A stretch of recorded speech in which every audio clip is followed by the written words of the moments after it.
hermana, mis malos pensamientos son muchos los que tengo, no quiero estar con ellos. Creo en tu misericordia, creo en tu santa vida que está llena de gloria. Ven a mi vida y sáname por favor, Sagrado Corazón.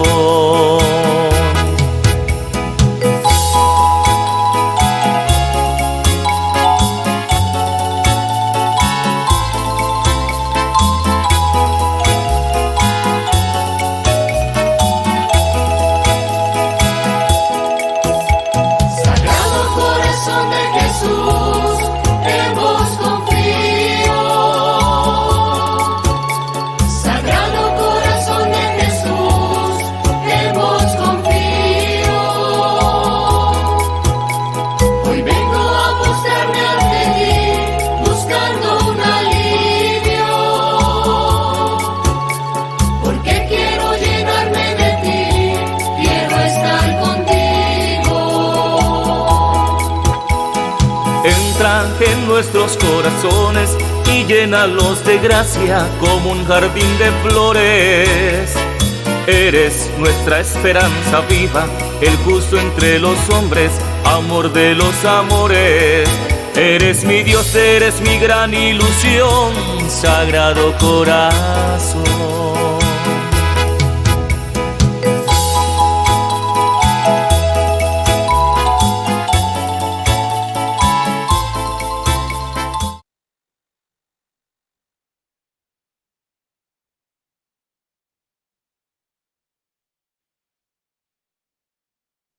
Ya le di. Ender, adelante. Muy buenas noches, queridos hermanos. Hoy tenemos la alegría de compartir con ustedes un tema sumamente importante porque toca al corazón de la iglesia doméstica, que es el hogar. Hoy vamos a compartir el tema la Sagrada Familia como modelo de nuestro hogar. Y vamos a partir de las Sagradas Escrituras mostrando cuál es el modelo que hemos de seguir. Es la familia de Nazaret. Lo primero que podemos decir de la familia de Nazaret es que comienza como una familia tradicional. Si nosotros buscamos en el Evangelio de Mateo capítulo 1, verso 18, leemos lo siguiente. El nacimiento de Jesucristo fue así, estando desposada María su madre con José, antes que se juntasen. ¿Qué significa estando desposada? Primero hay que entender el matrimonio judío, que tenía dos partes, los desposorios y el matrimonio como tal. Los desposorios se daban un año antes del matrimonio y era un rito en el que se entregaban los anillos. Durante ese año ya estaban comprometidos, pero la pareja no podía convivir. Era una etapa de conocimiento de las familias, de los futuros esposos, y por alguna circunstancia que consideraran conveniente, podían clausurar la boda, podían realizar la separación. Pero la familia de Nazaret no solo comienza como una familia tradicional, fundamentalmente es una familia marginal. ¿Por qué es una familia marginal? Lo es geográficamente. Veamos, en Lucas capítulo 1, verso 26, se dice lo siguiente: y el sexto mes, el ángel Gabriel fue enviado por Dios a una ciudad de Galilea llamada Nazaret. Galilea, si nos ubicamos en el mapa bíblico de Tierra Santa, está al norte. Samaria está al centro y Judea en el sur. Está en una región muy separada del centro, que es Jerusalén, y al mismo tiempo recibe influencias que no son propiamente judías. Perdón. Creo que hay un feedback. Bajamos un poco el volumen. Adelante. Muy bien. Decíamos que Galilea está al norte de la Tierra Santa. En el centro está Samaria como un santo y al sur Judea. Galilea está muy lejos de Jerusalén, el centro religioso, y al mismo tiempo Jerusalén está en los márgenes del Imperio Romano. Si nos ubicamos en el mapa de Colombia, Galilea sería un territorio algo así como la Guajira, o como el Chocó, o el Guainía, o el Amazonas, un territorio muy alejado y con escasa influencia en la realidad social del pueblo judío de aquel tiempo. pero además es una familia marginal socialmente. Si vamos al Evangelio de Mateo capítulo 13, versículo 55, encontramos lo siguiente. ¿No es este el hijo del carpintero? Se preguntan extrañados sus compatriotas cuando lo escuchan predicar en la sinagoga de Nazaret. ¿No se llama su madre María? Que era un carpintero. En la época de Jesús era un obrero, un artesano, alguien que construía casitas, chozas, que hacía puertas, ventanas, que hacía mesas. Un obrero, alguien que no era relevante para la sociedad. También es una familia marginal económicamente. Veamos este dato interesante que encontramos en el Evangelio de Lucas capítulo 2 versos 22 al 24. Cuando se cumplieron los días en que ellos debían purificarse según la ley de Moisés, llevaron al niño a Jerusalén para presentárselo al Señor. Lo hicieron así porque la ley del Señor está escrito: todo primer varón será consagrado al Señor. Fueron pues a ofrecer en sacrificio lo que manda la ley del Señor: un par de tórtolas o 2 pichones de paloma. ¿Y qué era lo que pedía la ley para ofrecer como purificación en el templo cuando nacía un primogénito? Veamos en Levítico capítulo 12, verso 6. Y cuando los días de su purificación sean cumplidos por el hijo o por la hija, llevarán al sacerdote un cordero de 1 año para el holocausto. Y leemos más adelante en el versículo 8. Y si no tienen lo suficiente para un cordero, tomarán entonces 2 tórtolas o 2 pichones. Es decir, los pichones, las tórtolas, eran lo único que podían ofrecer los pobres, porque no tenían dinero para comprar un cordero, que era lo normal como rito de ofrenda en el sacrificio de purificación. Esto significa que José y María están en una pobreza extremadamente dura. Podemos imaginar a José subiendo un árbol tratando de alcanzar un nido para sacar de ahí a los pichones que va a ofrecer en el templo como sacrificio por la purificación de su esposa y para presentar a su hijo. No podemos imaginarlo en la fila con María y el niño en los brazos, mientras que los que iban delante llevaban un cordero, los que iban detrás también, y ellos con un par de pichones, sin sentir vergüenza, lo llevaban, porque era lo único que tenían para ofrecer. Habíamos dicho que esta familia marginal, que comienza de una manera tradicional, pronto va a dar un giro no convencional. ¿Por qué? María queda embarazada antes del matrimonio.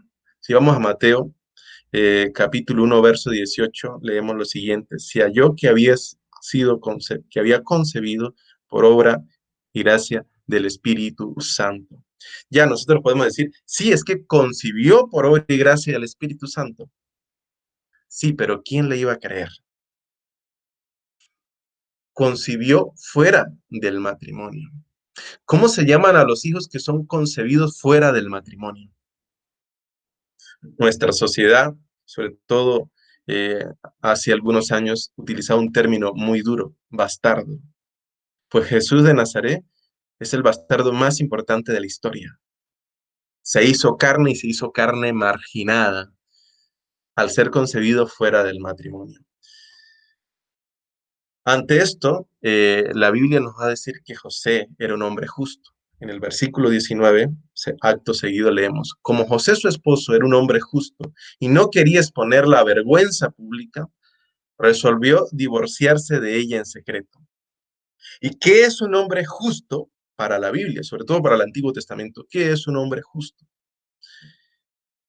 Pueden ir al Salmo 119 y leerlo, este largo salmo, y ahí vamos a encontrar que la esencia de un hombre justo es cumplir la ley, es decir, la palabra de Dios, las sagradas escrituras. Ahí dice en el versículo 109, lámpara es a mis pies tu palabra y lumbrera a mi camino. ¿Y qué decía la palabra de Dios para una mujer que quedaba embarazada o tenía relaciones antes del matrimonio? ¿Qué dice esa ley que el hombre justo debe cumplir? En Deuteronomio capítulo 22, versículo 23, encontramos lo siguiente. Supongamos que un hombre conoce a una joven virgen y que está comprometida para casarse y tiene relaciones sexuales con ella. Si tal cosa sucediera dentro de una ciudad, deberán llevarlo a ambos hasta las puertas de esa ciudad y matarlos a pedradas. La mujer es culpable por no gritar para pedir ayuda. Imagínense eso, ¿no? Porque no pudo pedir ayuda, es culpable y debe morir. El hombre debe morir por violar a la mujer de otro hombre. De ese modo limpiarás esa maldad que hay en medio de ti. Es decir, el hombre justo es el que cumple a cabalidad la palabra de Dios. Y la palabra de Dios para el pueblo judío dejaba muy claro que María debía morir apedreada junto al hombre que la había embarazado. Y como no iba a aparecer el hombre, pues obviamente la única víctima iba a ser ella. Entonces, comprendemos algo fundamental. José no es justo para el Nuevo Testamento porque cumpliera lo que el pueblo judío tenía como palabra de Dios y que aún sigue siendo palabra de Dios para nosotros porque está dentro del Antiguo Testamento. José es un hombre justo porque ama a María. La ama tanto que está dispuesto a divorciarse de ella en secreto para no exponerla en público y evitar que la maten. Pero al mismo tiempo, al divorciarse en secreto y no dar explicaciones públicas, cuando este hecho se diera a conocer, ¿qué iba a suceder? José iba a quedar manchado ante la comunidad. José estaba destruyendo su reputación en la comunidad. Ya ningún padre querría que José se casase con su hija. Ya nadie querría hacer negocios con este hombre que había deshonrado a una hija de Israel. Ya nadie querría ver en la sinagoga a alguien que había sometido a la vergüenza pública a una familia de su comunidad. José tendría que dejarlo todo, dejar su trabajo, dejar el pueblo donde había hecho su vida y desaparecer. Eso lo hace José solamente por una razón, porque ama profundamente a María. La ama tanto que está dispuesto a destruir su reputación para salvarle la vida, no verla morir apedreada. José no puede, tiene el corazón roto y no puede asumir a María embarazada porque siente que le ha traicionado, se siente un hombre traicionado, pero al mismo tiempo no puede desearle mal y no quiere verla morir. A cambio, él está dispuesto a sacrificar su propia reputación, su propia tranquilidad, su propia economía, porque tenía que dejarlo todo e irse, sacrificarlo por salvar la vida de María. Por eso el ángel lo escoge y por eso es un hombre justo. No porque cumpliera la palabra de Dios, es un hombre justo porque es capaz de amar. Y el que ama, entonces puede hacer realidad la palabra de Dios, aunque pareciera que no la esté cumpliendo. Como llegó a decir Francisco en el documental que últimamente ha creado tanto escándalo cuando dice aquellos que tienen una inclinación homosexual no pueden ser echados de la familia. Parece que no está cumpliendo la palabra de Dios, qué escándalo, pero él está guiando su corazón por el amor. Y ahí está hablando Dios. Porque como dice la primera carta de Juan capítulo 4, verso 8, Dios es amor. Quien no ama no conoce a Dios. José amaba, por eso conocía a Dios. Estaba dispuesto a deshonrar su nombre antes que hacerle daño a aquella mujer a la que quería o había soñado entregar su vida. Las dificultades no terminan ahí. Sabemos que José recibe un sueño. José es un hombre tan apasionado y ama tanto a María que un sueño lo convence. No necesita que el ángel se le aparezca en una visión cuando está orando o como Pablo lo haga caer al suelo, entre en éxtasis. No, a José le basta un sueño para creer y cree porque le ama. Las dificultades van a continuar en esta pareja que está comenzando un matrimonio que entre comillas parece tradicional, pero que no es para nada convencional. Uno de los momentos más duros para la familia de Nazaret, la Sagrada Familia, tiene que ver cuando nace su hijo. Si vamos al Evangelio de Lucas, leemos en el capítulo 2, verso 7 lo siguiente. Tienen que ver nacer a su hijo como un indigente. ¿Dónde nace Jesús de Nazaret? La tradición que nos dice que organizamos nosotros cuando va a llegar la Navidad, que armamos en nuestras casas, en el templo, el pesebre. ¿Y qué es el pesebre? Un corral. Un corral, un lugar donde están los animales, donde comen, donde duermen. ¿Quién nace en un corral? Un indigente, alguien que no tiene un techo para nacer. Ese es el que nace en un corral. Si Jesús naciera en nuestro tiempo, nacería hoy, en el 2020, debajo del puente. Jesús nace como un indigente y José y María tienen que verlo recostado sobre el pasto que comen las vacas, porque los ciudadanos de Belén, que sabían muy bien el estado de María, no querían abrir sus puertas. Ellos no querían encartarse, me perdona la expresión, con una mujer como María que estaba a punto de dar a luz. ¿Qué tal si le abrimos las puertas y da luz aquí? No, pues va a pasar la cuarentena aquí en casa. Y quién sabe si traerán dinero. ¿Qué dinero van a traer? Vienen de Nazaret. No nos vamos a meter en ese problema. Pero es que mira, van a ser a la intemperie. Eso no nos importa. Hay gente que viene, nos va a pagar, solo se va a quedar la noche, se va al día siguiente. Eso es lo que nos interesa. Los ingresos que nos van a proporcionar. No una mujer desconocida que viene con un hombre desesperado porque su esposa está a punto de dar a luz y no hay ni siquiera una cama donde recostarla. Jesús nace como un indigente, así como Jesús es el bastardo más importante de la historia, porque es concebido fuera del matrimonio. Jesús de Nazaret es el indigente más importante de la historia, porque nace en un corral, nace en la calle, literalmente, fuera de cualquier techo que le pusiera a cobijar, fuera de cualquier hospital y fuera de la hospitalidad de los ciudadanos de Belén. Nosotros pensamos en los ciudadanos de Belén de una manera muy idílica. No, ellos fueron los que hicieron posible que Jesús naciera en un pesebre porque no quisieron abrir sus puertas. Continuamos leyendo el relato del nacimiento de Jesús y descubrimos algo interesante, que, que van a recibir ayuda, María y José van a recibir ayuda de aquellos que no cumplen los preceptos. Vamos a Lucas capítulo 2, versos 8 al 20, ¿y qué leemos? La visita de los pastores, también una imagen muy idílica en nuestros pesebres, ¿no? Qué lindos se ven los pastores. ¿Quiénes eran los pastores? Eran hombres que por su oficio tenían que retirarse de la ciudad, por lo tanto no guardaban la fiesta sagrada del judío, que era el sábado. No descansaban, tenían que ir detrás de sus ovejas. ¿Cómo iban a descansar? Es decir, no iban el domingo a misa, prácticamente nunca. ¿Sí? No iban.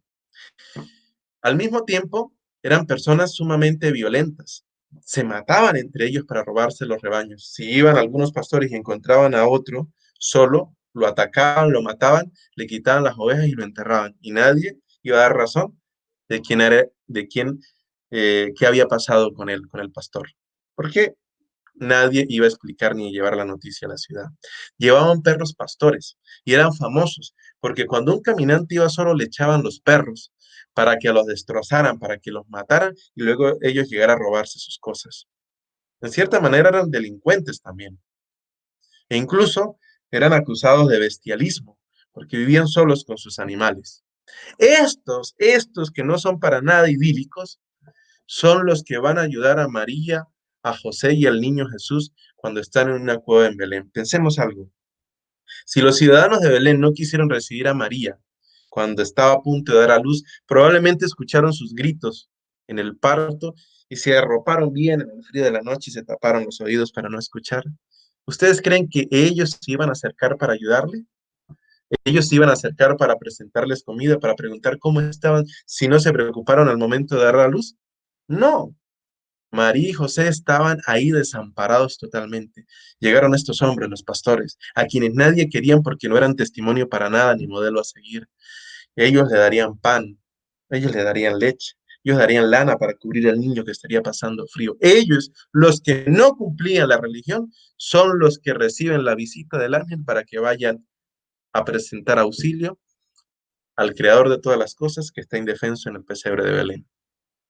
Podemos pensar cuando Jesús ya era un niño, 7, 8, 9 años, que María se sentaba a su lado y le contaba la historia. Cuando tú naciste, ¿sabes quiénes nos dieron de comer? ¿Quiénes? Unos pastores. ¿Pastores? ¿Esos a los que le tenemos miedo? Sí, unos pastores. Por eso cuando Jesús comenzó su ministerio público, no sintió miedo ni vergüenza de sentarse a comer con los pecadores. Desde niño supo que quien les abre las puertas de su corazón puede conocer su transformación y su conversión, que ellos también son capaces de bondad. Pero no solo recibe ayuda de aquellos que no son eh, precisamente modelos en el cumplimiento de la religión, recibe ayuda de los paganos, ¿sí? Leemos en los evangelios del nacimiento de Jesús los relatos de los magos que vienen de Oriente. ¿Quién eran los magos? Eran sacerdotes de otras religiones. Era como, no hablemos de magos, hablemos de chamanes, ¿sí? Hablemos de imanes, que son los líderes de los musulmanes. Pensemos en chamanes, que es como lo más cercano. Vinieron los chamanes a visitar a Jesús y fueron ellos los únicos que entregaron ofrendas, porque los judíos que cumplían la ley de los judíos de Belén no eran capaces de presentar nada ni a María, ni a José, ni a Jesús de Nazaret. Fueron los paganos, los chamanes. Esa palabra nos suena más a nosotros y nos golpea porque, ay, los reyes magos, no eran reyes, magos, pero es que mago, para nosotros ya mago es alguien como de circo, no dice nada. Pensemos en chamanes, la palabra que toca más. Ellos fueron los que visitaron a Jesús. Pero no solo eso, si continuamos leyendo, en Lucas capítulo 2, versos 13 al 15, vemos algo terrible, la masacre de los niños inocentes. ¿Qué sucede antes de que se dé la masacre? Un ángel avisa en sueño a José que se vaya porque Herodes quiere matarlo. ¿Qué hace Herodes? José, cuando escucha esta noticia en sueños, toma al niño y se va. La Sagrada Familia es una familia de desplazados. La familia de desplazados más importante de la historia. Así como Jesús fue concebido como bastardo, nació como indigente, María, José y Jesús se convierten en desplazados víctimas de la violencia. Tienen que huir de su aldea para que no los vayan a matar.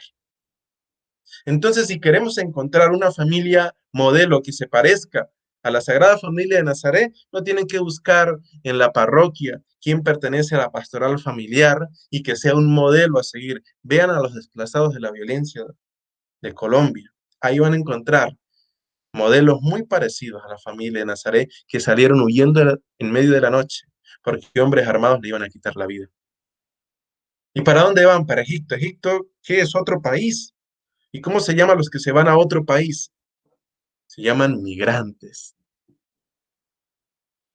La Sagrada Familia de Nazaret es la familia de desplazados más importante de la historia, pero también es la familia de migrantes más importante de la historia. Podemos imaginar a José en su apuro, a María, y el niño corriendo, caminando, yendo por aquellos caminos de noche, durmiendo donde los agarrara la noche en la intemperie, quizás pidiendo comida, llegando a un país al que no hablaban el mismo idioma y tratando de conseguir algo de trabajo para sobrevivir. Podemos imaginar a José llegando a los mercados, pidiendo, usted me da trabajo, llegando a los talleres de artesanos de Egipto, usted me da trabajo. Es que soy un migrante, tuve que salir porque me iban a matar a mi niño los soldados.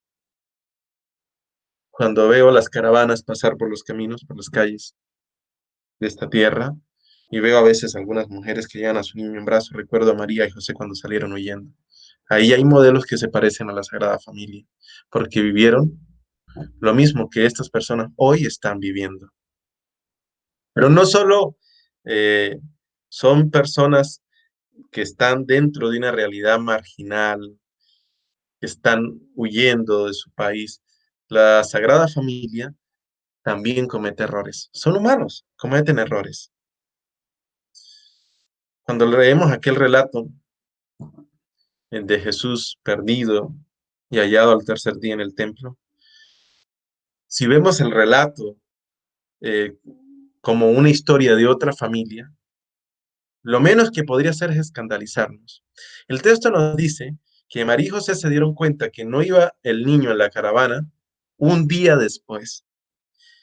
Imagínense ustedes que salen de su parroquia, de su comunidad en un bus y van a Chiquinquirá y si están allá 1 o 2 días, eh, oran, pasan muy bonitos, muy bonito, y bueno, dicen, bueno, los niños van a ir en otro bus, se regresan. Un día después se dan cuenta de que el niño no venía con ustedes.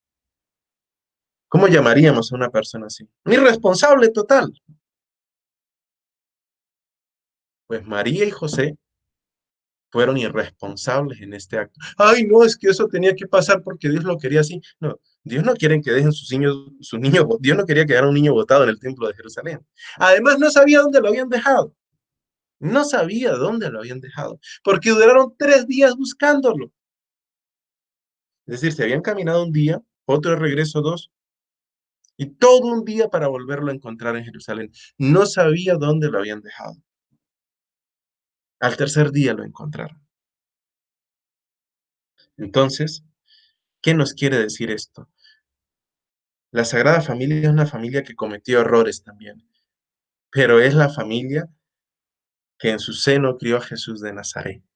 No importa los errores que hayas cometido como papá, como mamá o como hijos que hayan cometido, siempre pueden volver a comenzar y siempre pueden ser una familia ejemplar.